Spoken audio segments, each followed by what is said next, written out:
invite up Pascale Leone from the Corporation for Supportive Housing, CSH.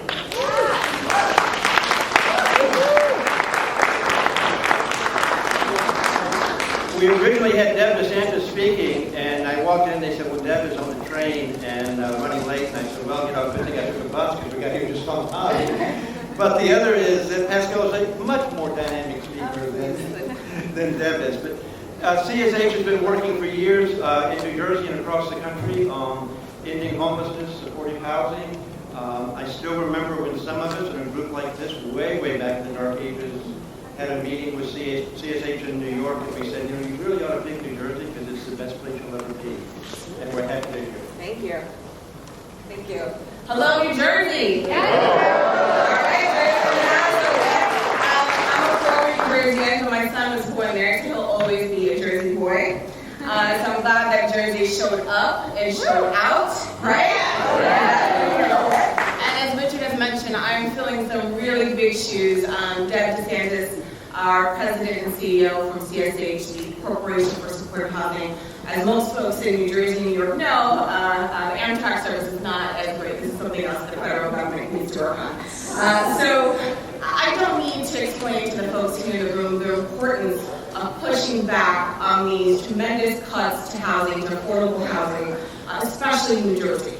We know in New Jersey that 88% of the federal HUD funding and rental assistance goes to households that serve the elderly, children, and individuals with disabilities. So it's a shame that these legislators are trying to impose these cuts on really needed assistance.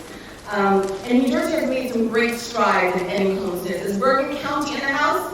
Bergen? No, Bergen must wait? Okay. Well, first in the nation to end chronic homelessness. That was New Jersey. That's New Jersey.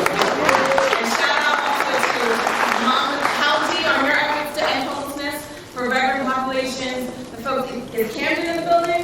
What can you guys do to target work with frequent users, homeless frequent users of Medicaid and other public systems?